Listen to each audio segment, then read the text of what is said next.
Today, I'm having no problem saying the word coronation. Wait a minute. Oh my god. I just whispered it and said it in my head just fine. So I remember the word. I said it. Correlation. Yeah, I'm saying it just fine. I got a candy in my mouth though. Keep my mouth dry. So, David got malpracticed again. They did exactly what his primary care told them not to do. So I tried to bring David last month when his affairs were in order and I could work with Mohammed Mobeen to get him a good funeral and all that. But they refused to treat him, even though he had a bloody nose, bruising, and he had falls in public. All this stuff is going on. They refused to even keep him much more than a couple hours, and then they released him with no treatments whatsoever. This time he had a light fall. He was walking, he was talking. He just needed something that said because he was in public. But no matter what the case is, we told them that David could not stay very long because he had to get his affairs in order, but this time he could come back and stay months if he wanted. But this is the only time in the last 3 years that they're not able to keep him for a long time. And they're keeping him against his will, driving him nuts, and they're giving him treatments against his will that his primary care and me and David know are dangerous. Not only this, when I went into the emergency room not able to be sitting up in a chair, that worried me. My kidneys hurt so bad that when I sat up in a chair, I was screaming, or not screaming in pain, but I can't. And I kept on having to move and turn backwards, and I ended up at home laying on the floor on my belly. Just belly first on the floor. Then I went to my bed, and then I decided an emergency room was needed, seeing as I couldn't walk. I couldn't really do very much moving other than in a crawling position, and I couldn't sit up. And I wasn't able to stand and walk a couple months prior, so this is concerning. So I went into Wentworth Douglas Hospital in Dover, and I told them these symptoms that have been ongoing for a year. And they know I've had seizures for 25 years, and they know I've been reporting all these symptoms that go back, and I have pre-existing conditions. But we're not discussing that. We're just discussing that my kidneys hurt in the kidney region. Something on both sides hurt in the kidney region in the back. We've known this is ongoing. I can't sit up in a chair, but I'm in the waiting room bearing through the pain. I wait for the hours in the waiting room. I bear through the pain, assuming that's going to be the case. They bring me into the emergency room. They sit me in a chair until my room is ready. My room is ready and empty, but they want to keep me out in the hallway just for observation, they say. And they keep me out there for 4 hours struggling, and I'm flipping around backwards, sitting forward, backwards. I'm in more and more pain every hour. They can see this till the point where I'm on the floor trying to kind of take the pain off. They're not giving me any painkillers because I refuse to take opiates. Tylenol would have to be given to an IV and would need some stomach medicine. So all these things require a decent hospital, but they're doing the opposite. They're trying to cause as much pain. Now, they're going to try to write it up as, well, we had to see if he was telling the truth about his pain, or some bullshit like that. But no matter what it is, let's say that I need a do not lift order, or the Coca-Cola company will find my company, and then I'll be in trouble, or I won't lift and I'll be in trouble. So they want me to go to the emergency room and get a do not lift order. So I go to the emergency room, I try to get the do not lift order, I leave the hospital, I go home, I read through the paperwork. My do not lift order says, due to Zachary's injury, Zachary is not supposed to go to gym class. He is not to lift or do any activities during gym class, and they make it out to seem like I'm a 5-year-old. Now, this is a joke to them, because my father and mother wrote down that this is a game I'm playing, that I like to show off my internal bleeding into my testicles that I have on camera. Apparently, that doesn't exist, and then the doctors are horrified when they see it exist. Oh my God, this is real. I can see that with my own 2 eyes. Oh shit. And then they forget about it 6 months, a year down the line, and they go back to playing the game until they see it with their own two eyes again and go, oh my God, he looks like Frankenstein. We are stitching him up. What's going on? Something has to be going on here. And then 2 years down the line, they're just forgetting about it. They're playing with my health. They're fucking with me. They're causing damage to my body. They're causing harm to my psyche. All them me crawl across traffic until cars are almost hitting me.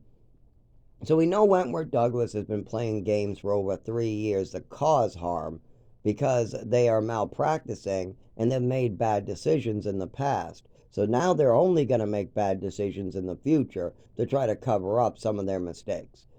But I assume that they're going to be adults and get over their mistakes of the past.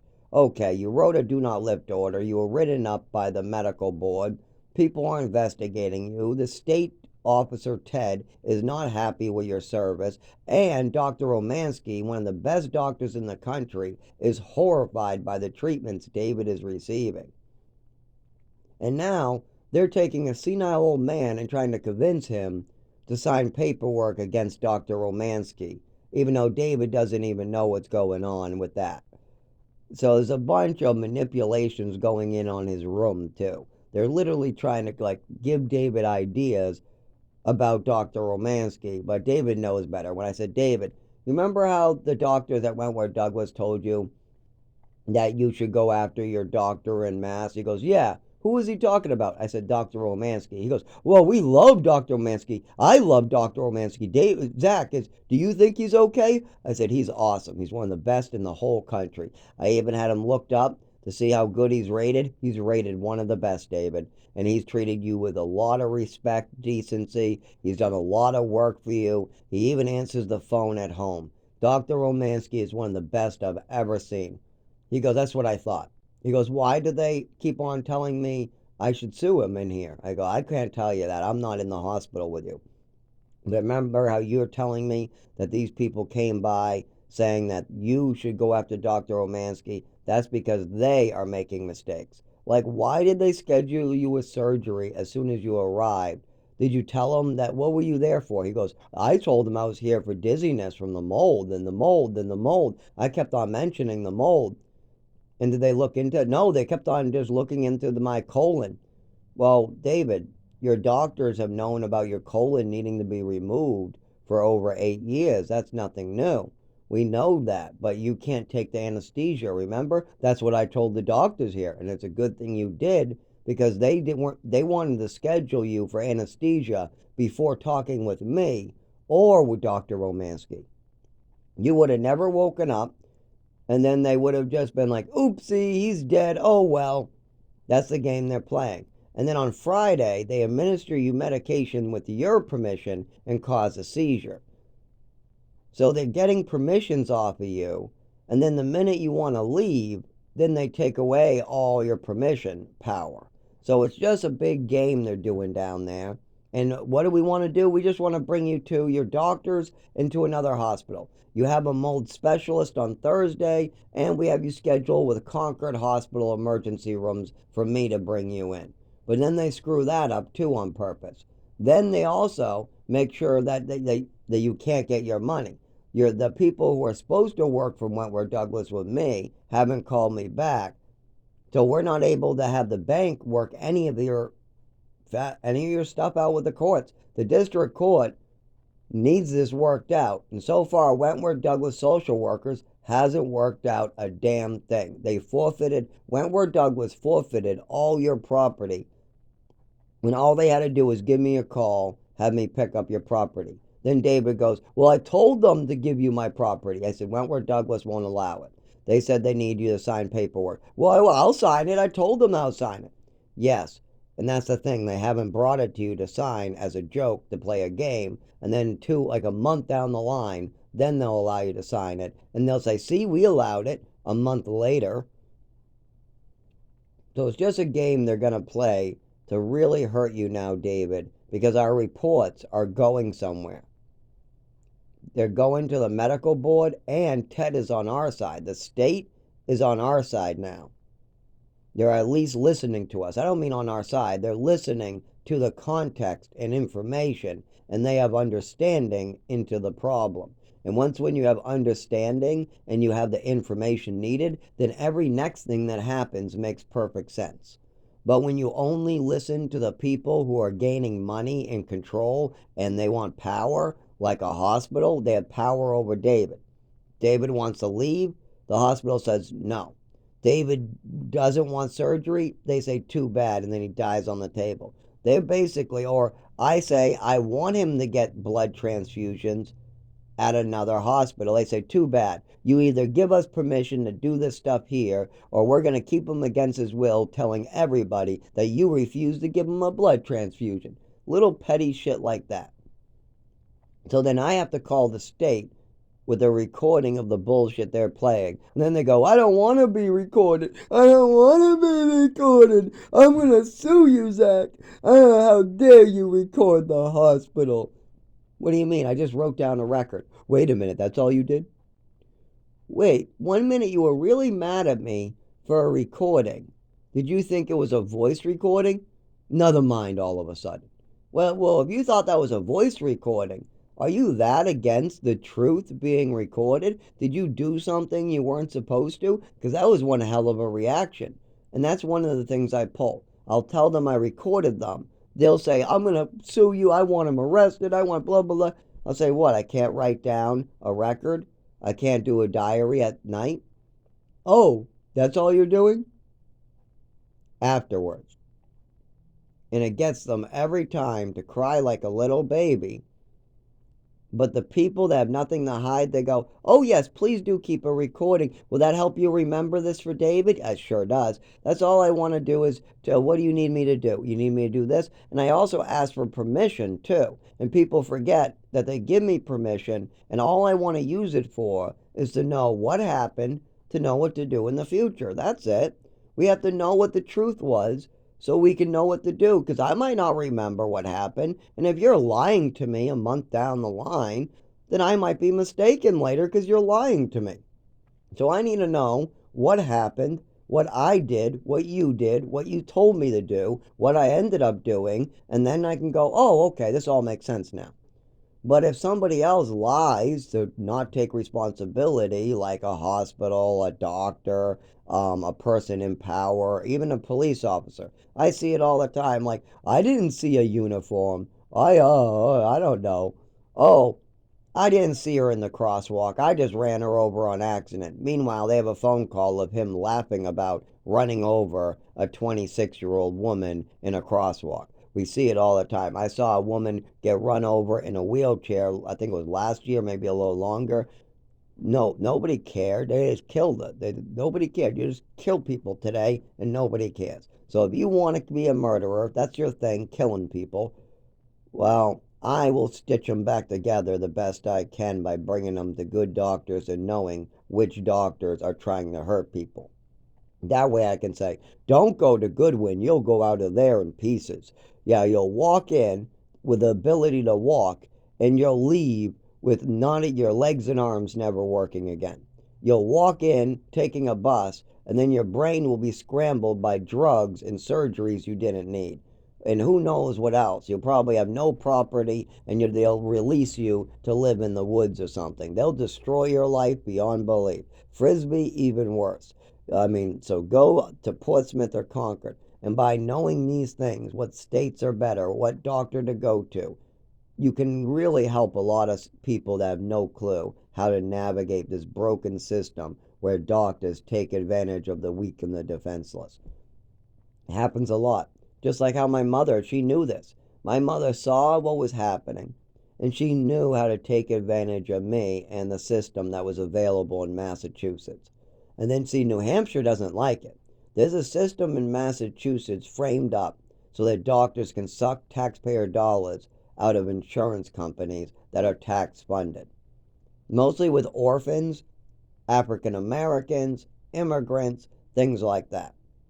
Like there's an immigrant named Angley Beth. There's me, my case. There's a case of Jasmine. She came from foster care and orphanages just like me. A lot of us came from the same one, St. Anne's. They deal with hundreds of orphans. And then we get basically just sold and trafficked out. Well, I shouldn't say trafficked. Well, my mother my adopted mother did was traffic me out of the country to many different states. And, well, sorry, she trafficked me all around the country to many different states. I also did leave the country, but that wasn't traffic. That wasn't to avoid a crime. My mother actually brought me to several states and took me out of doctors to avoid responsibility to what happened to me in Westford.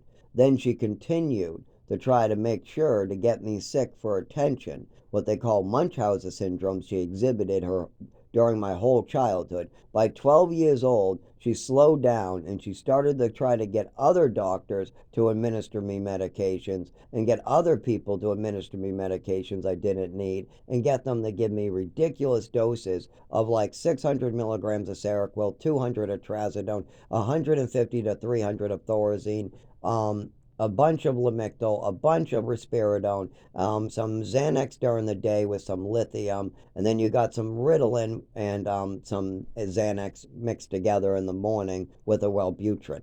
That is a lot of meds to be taking at one given time, and that was only 1 year's time.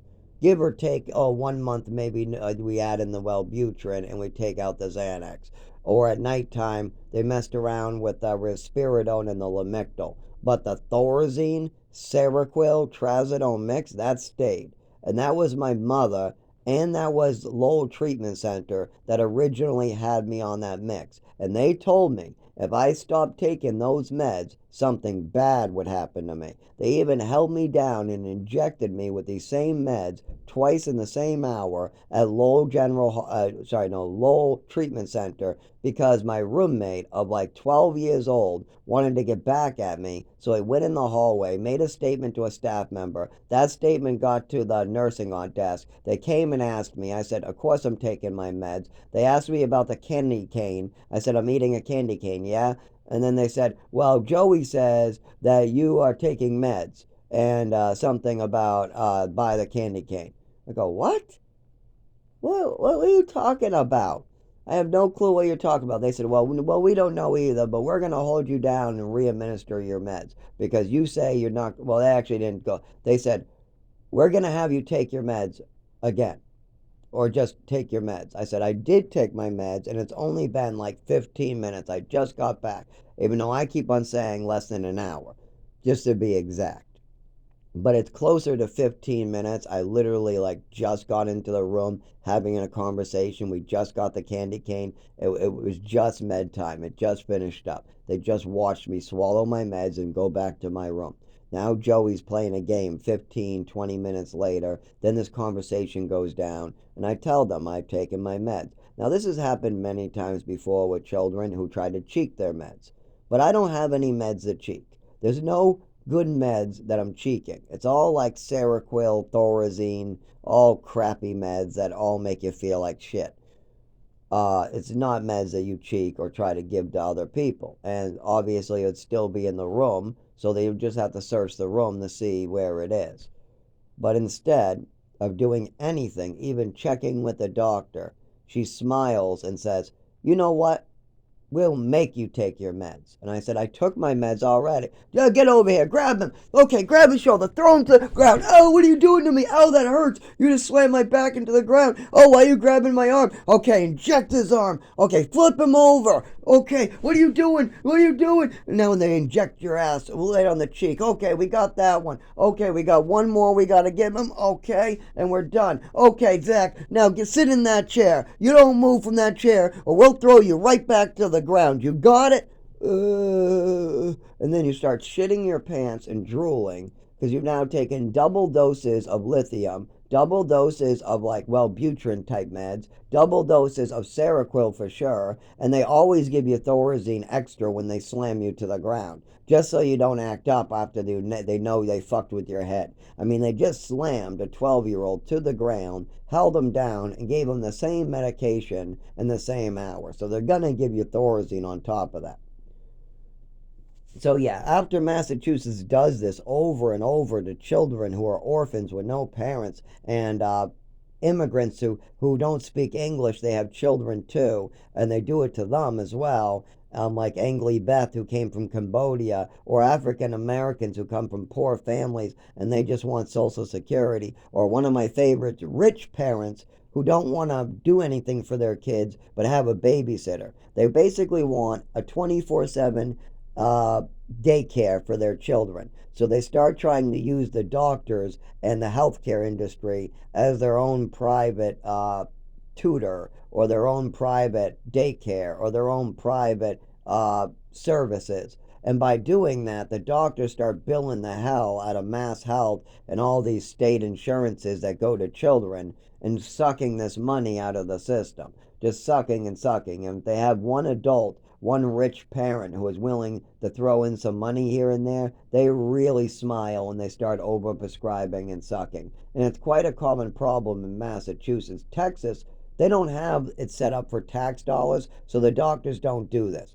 And that's why you don't see a lot of this same stuff. You still have people not getting help, but it's totally different. If you walk into the homeless communities in Massachusetts, it's all doctor ran pharmaceuticals. When the people take these pills, they go crazy. And people are cheeking pills, acting all crazy with the pills, selling them. They take them and they get crazy. They take the meds as they're prescribed. These people get crazy. They don't take the meds, and then they're doing something illegal and crazy. So no matter what you do, Massachusetts, all the people on meds that are all going nuts because all these doctors have them fucking heads crazed up, all on pharmaceuticals. I mean, they started this at 7 years old. I go, well, when did you find out you had all these diseases? When I was 5. My mother told me I had them, and the doctor started giving me drugs.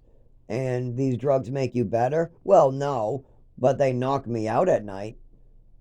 So you take them because they get you high at night and make you pass out? Yeah, they get me wrecked. I love them. Yeah, this Seroquel stuff wrecks me. Did you know you can smoke it? That can't be good for you. Yeah, and I did. I've tried a hit of it maybe once or twice in my life, but that's disgusting. Smoking a pill is disgusting. I didn't even really smoke it. I just wanted to look funny as a joke. But you really like Seroquel? Well, I like it knocking me out, but it makes me feel sick in the morning, makes me hungover, and I do weird things when I'm on it. And your doctor thinks that this is okay. He thinks you doing weird things, being hungover, having your heart race, and having weird behaviors like being slow and unpredictable in the mornings. Your doctor thinks that this is okay. Well, yeah, he told me it would be great for my bipolar with all these other drugs he gave me. And are you feeling like you are less hyper and then depressed? Oh, fuck no. You kidding me? I'm all over the place. And when you were off your medication and had an apartment, how were you then? Well, I did great. I actually got a job. I got better. But then they gave me some more pills, and my life went downhill right after the pills started. And the doctor told me it was because I had an illness. You know what's funny? I lost a job because a doctor did the same thing to me. A job told me they didn't want me looking cockeyed on pills every morning, and I told them it was my night meds. My Seroquel, Thorazine, Trazodone, Lamictal, all those meds at night with the Ritalin in the morning made me cockeyed in the morning. So I told my doctor over and over, I don't want all these pills making me cockeyed. I told them that they're too strong and I still need to sleep. I said, can't we try something just to replace them all, like maybe an Ativan at bedtime or just, that's what, I didn't say Ativan. I just said, isn't there something like one med that can replace? I just want sleep and anxiety. That's all I wanted. I just wanted my anxiety during the day better. I wanted a medication to help me sleep. And I wanted my mother to stop acting crazy, making up stories about me, making up illnesses about me to the doctor that doesn't exist, trying to convince me I have illnesses that don't exist. And like, for instance, my mother tried to convince me that I was schizophrenic because I play with action figures and nothing more than that. The doctor said she was nuts about that. Everybody in the family for over 15 years said, stop trying to fuck with his head.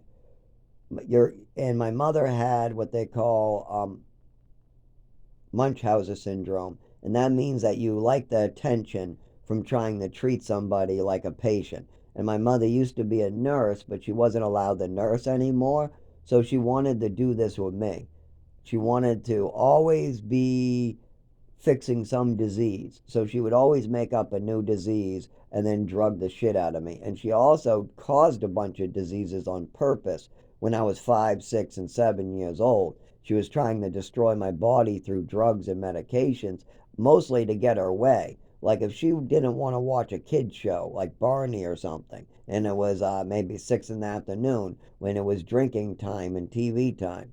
It's very simple. She would slip some Percocet or some other type of pills that were very, very knock you the fuck out pills into my regular meds. And then I would take my meds, and all of a sudden, boom, I'd be out like a light every so often until she slipped up doing that too many times. And she even tried to make me sick, vomiting extra many times, not only from giving me extra Epicac as punishment.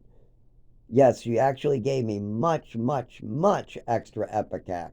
I mean, she emptied out the bottle, and these are these 8-ounce bottles, and she emptied it out into a 8-ounce cup, but it was only 7 ounces. So obviously there was some missing from this bottle, but only maybe the little measuring cup.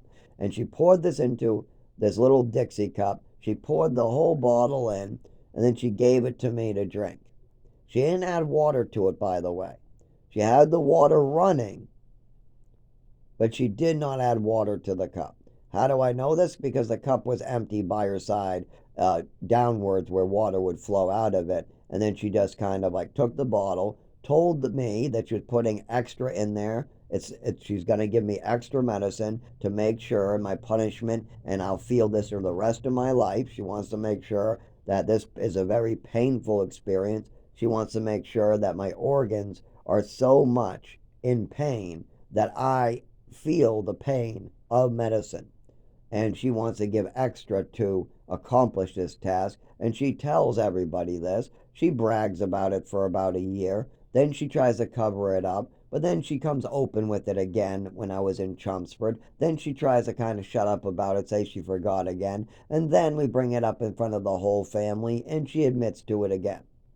And every time then she tries to cover it up afterwards as soon as I'm out of the picture. As soon as I walk out of the room, she changes her story, does something to try to make everybody forget. Or she'll go with this at the doctor's office. I forgot. I don't remember it. I don't want to talk about it because I don't remember it. I think it's a story. Zach has a tendency to make up stories. He's a fantasy spiller. It's a red herring. No, they're full of shit. My father of 89 was full of shit then, he's full of shit now. And my mother was always full of shit, especially with that schizophrenic illness bullshit, with all the illness bullshit. She, like my medal. Me winning a swimming medal and trying to show it to my mother does not mean I have attachment disorder.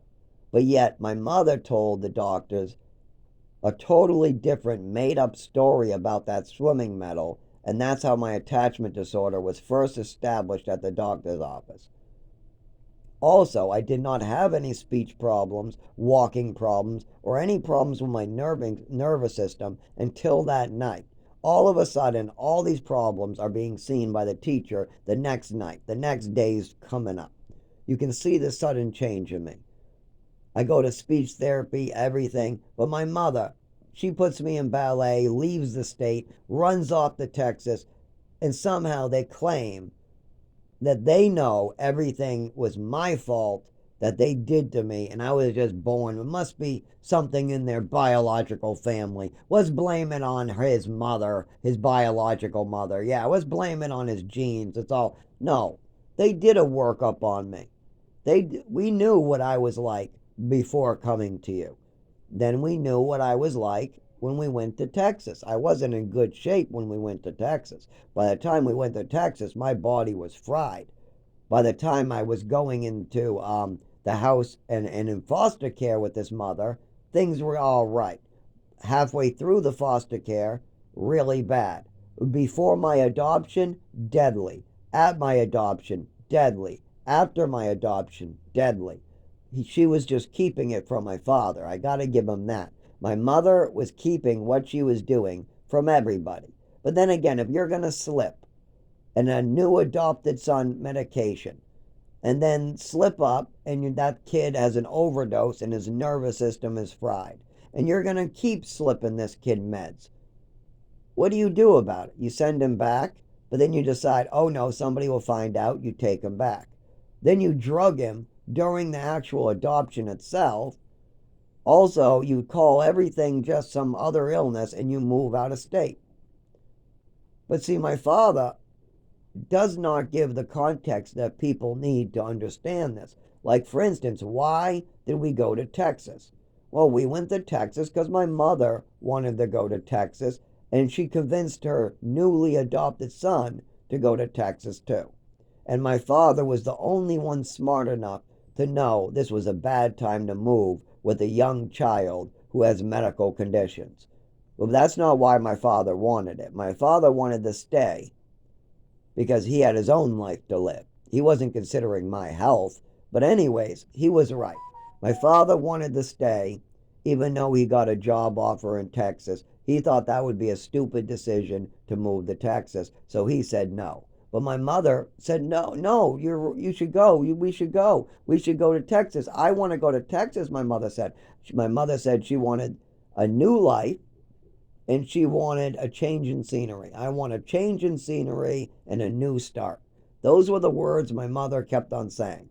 I want a change in scenery and I want a new start.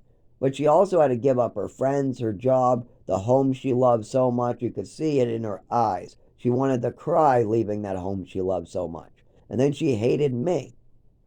You could see it in her eyes. She wanted to cry because she was leaving behind that house in Westford.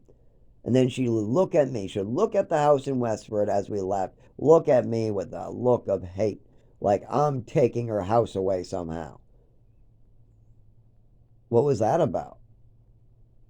I now know what all of it was about. It makes perfect sense now. When my mother was saying that I was out to get her, when she used to say, why are you so mad at me? And I'd be like, I'm not. I'm actually being very nice to you right now. We're having a good moment. What do you mean? You are out to get me, Zach. I know you are. What did I've done something to you, haven't I? And I'm like, what are you talking about? I don't know. Yes, there's a lot of things going wrong medically and you're doing something, but I never knew exactly what it all meant because I believed my father's and mother's lies. My mother was lying to me, my father was lying to me. My father's still lying about like inheritance, Social Security. He still has a tendency to lie instead of have a conversation and make it better.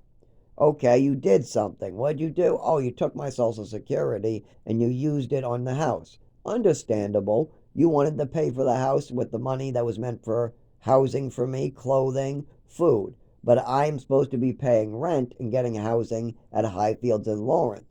Now I'm in trouble because you kept the rent money that was supposed to go to my housing, my food, and my clothing. Not to you anymore because you haven't housed me in 8 years. But that's understandable and we could have done something about it. And I tried to work that out with my father when the state came after him. Yes, my father was going to have to go to court. He was going to have to pay like more than $12,000 back to the state of Massachusetts. And then the state of Massachusetts was going to pay me back. And then I was supposed to pay back Highfields in Lawrence.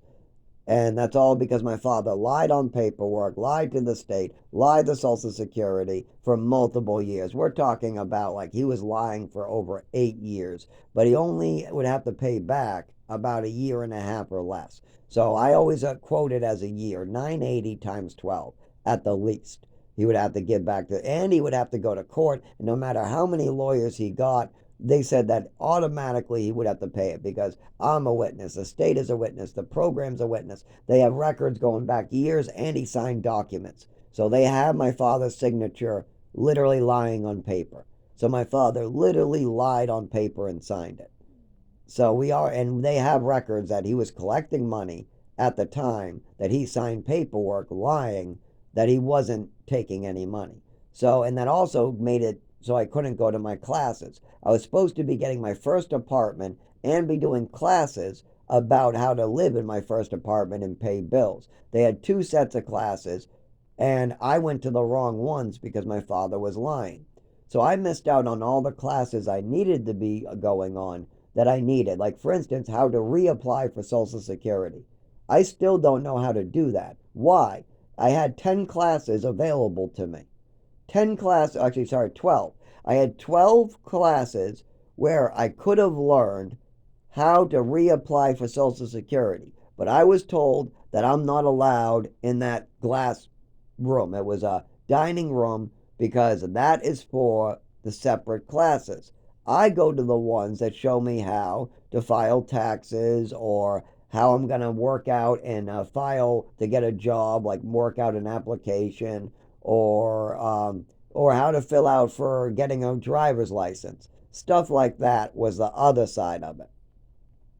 But I was getting the wrong side when it came time for me to reapply for Social Security. When it came time for me to learn how to go to the doctors and ask the right questions, that was another class that the other kids got to take that I wasn't allowed to take. I asked to take those classes, but they said, no, I do not collect Social Security. I do not pay rent, so I am not able to take those classes. Meanwhile, I was actually on the same program as those kids. My father was just taking my rent money and the money that was supposed to be going there and pocketing it for himself. I was on the same exact Social Security that all those other kids. There was about, I would say more than 6 kids that were on the same Social Security as I was on. The only difference between me and those other kids is they had decent parents, or they had decent foster parents, or they had decent state representatives.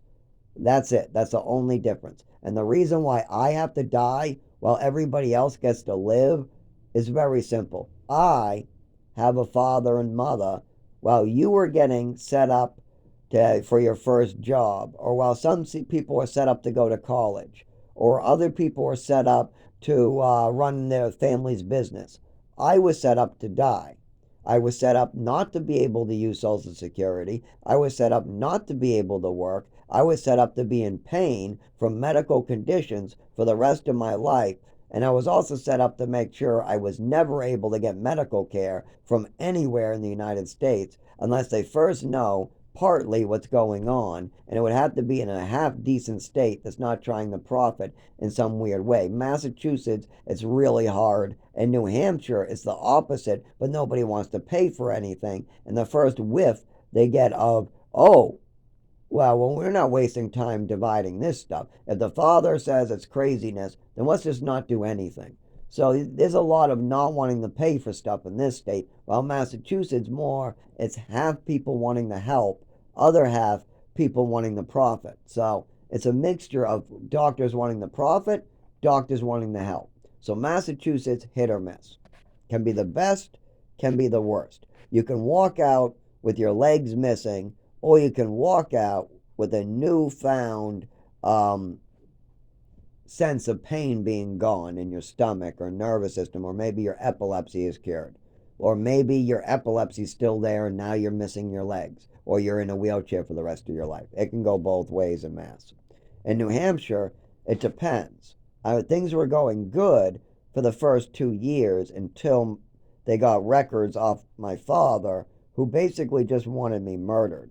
He wanted me gone and hurt and lose my job and all that. When my work wanted me to go to the doctors and I wasn't allowed to go back to work until doctors gave me paperwork, the doctors told me they couldn't give me the paperwork because of the statements my father and mother were making, and my stepmothers, who I think they were talking about, my father's new side piece, who doesn't even really know me. All she knows is the fantasies that she's been told. She feels like she knows me because she's been told all these stories about me by my mother.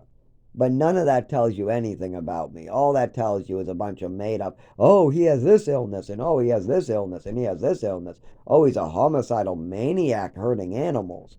Well, why would my mother say that about me? Because I did the scientific method with some slug slime. I held a match to some slug slime. to see if we could make a new substance for fire extinguishers. I told my father about it. He told my mother about it. My mother went nuts. They went outside. Well, my father went outside to look at it. That's why we and him had the conversation. And then they decided I should be injected with drugs. I should be on massive amount of drugs. And I'm some serial killer. And I'm going to be killing people. And I'm homicidal. And doctors for the rest of my life should consider me a homicidal maniac. Because I'm 13 years old doing the scientific method. Because I saw that slugs are born out of, well, the Italians used to believe this back in the 1800s, that slugs were born out of fire pits because they used to see them come out of the ashes in the morning, baby slugs. So if they can take hot fire, maybe their slime is fireproof. So I said, well, how do you test if this theory? And then I thought the scientific method I heard about on the TV would have learned more about since. That's how you test one of your theories. So I just went out and I took a match, put it near some slime, and if it was like putting out the fire and it didn't bubble or wasn't drying up, it must be fireproof. But instead, it was bubbling up and it didn't look like it was fireproof. So then I brought it close to the slug, and the slug just kind of like was like, no. And it looked like it was drying up a little bit, so I put the match out. I left the slug there, curled up doing his thing, and that's it. He was there curled up. Nothing got hurt. The slug didn't have any burn marks. It's not like I lit the slug on fire. I just did the slime. If it looked like the slime was heating up, I stopped. Now, was that nice of me to do? No. Was doing the scientific method beneficial to society? Yes. Could have I used that to help all of mankind, that creativity and that want to do these scientific experiments? Yes. Do I need to be punished like a spanking or lose my toys for a week or something? Yes.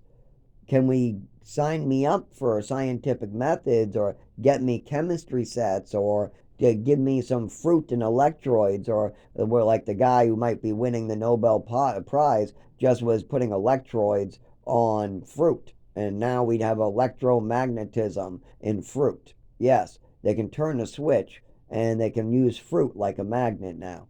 And stuff like that are discoveries that people with great thinking power and that want to benefit society like me discover. But not when you got mothers and fathers injecting them with drugs, smacking them around with rulers, and destroying their central nervous system by slipping them pills they're not prescribed. When you got mothers and fathers doing that, and they still don't want to take responsibility, and they're still messing around with health care, and it'll take me another 20 years to try to start over this again, that's a death sentence. That is murder. That is manslaughter. That's what I get. I get manslaughtered. That is what I'm set up for. I'm set up to be murdered by a very unusual way. It is murder by systematic abuses and slipping your child medication, as well as my mother not getting any help for her Munchausen syndrome, and doctors feeding into my mother's illness to profit off of the state, the taxpayers, and my father, as well as the state failed by allowing a mother to traffic me to Texas, New Mexico, Maine, all over the place, so doctors lost a read on me. Now, they had a read on me at age 7 in Westford. They saw a sudden change in me. I remember how the teachers respond after the overdose and I went to school. I remember how concerned this sudden change was to everybody, the doctors, the teachers, everybody who knew me but my mother and my father. My father was kind of just scratching his head all the time when it came to me, like, oh, I don't know what to make of this damn kid. My wife tells me all this crazy shit. Of course you don't. I'm just a normal kid, and your wife is confusing you. It's not me who's all over the fucking place. It's your wife's stories. I just wanted to be a normal kid, but your wife had to make everything difficult on me and you, Dad. It's not me who was the most difficult you ever had. It was your wife who made this difficult. Because remember, if your wife had raised some other child, it probably would have ended up the same. Difficult. Because your wife would have wanted to do this doctoring. Remember what she told the doctors? I'm his mother. I used to be a nurse. I know best. Don't tell me what to do, doc. I know best. So she is a doctor. And remember what she said when we brought up the overdose. Oh, it was an allergy attack. And then when the doctor asked, what medications is he on? She goes, I can't remember. So she can't even remember the medication list. She doesn't know the side effect list to go with those medications. And somehow she's able to diagnose an allergy attack on the spot like she had a doctorate. No, my mother had no doctorate in medicine. She barely made it as a fucking nurse or a teacher. I'm not trying to smash her. I couldn't make it much as a teacher, and I definitely couldn't make it as a nurse. I would need way more training. I would need 6 years of training probably to be equal to a 4-year nurse. But I can admit my downfalls. My mother blows herself out of proportion. Every little thing she can do, she wants to make sound like a glorious thing. And every little thing that she can blame on somebody else, she will blow out of proportion to draw attention off of herself. And that is why I get to die. And that's why if I go to Wentworth Douglas myself, I will get killed. I will not, I'll walk out of there in more pain. People ask me, why haven't you gone to the emergency room? I have. I mean, I'm probably on my 40th visit. I've gone to Frisbee and Wentworth Douglas. But both of them are very problematic for everybody in this town. I mean, there's lawsuits all over Google for Frisbee and Wentworth Douglas. And the doctors who got sued at Frisbee are now working at Wentworth Douglas. So you got all these fucking problems. And they want to malpractice the poor so they don't come back. So there's a bunch of stuff like that going on at both of these hospitals. Imagine somebody like me with medical records meant to weaponize doctors into hurting the patient.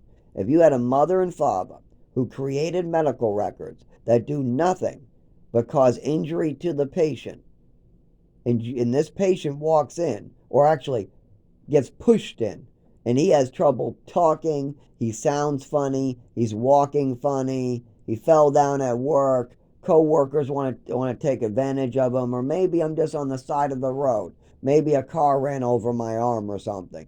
What do you think happens to me at that point? They just blame it on the victim. They victim blame, release on the spot as you suffer right down the street, and they keep on sending you back and forth, sucking you dry. Meanwhile, all you needed to prevent the situation is a piece of paper and epilepsy medication. Man, you could pay your taxes, support your wife, buy a house, drive a car if you got epilepsy medication and a piece of paper. Instead, they wait year after year after year after year as you go in and you go in and you go in, speaking to a neurologist and a GI and you keep on getting more injuries and more injuries, all because the doctors are refusing to do their jobs. And we already knew these doctors were hurting normal people that were just poor. So we know poor people that have no fucked up medical records are getting hurt in these hospitals. But now Zach, somebody who has weaponized medical records, needs help from these hospitals. What do you think happens when I go in there? Just imagine.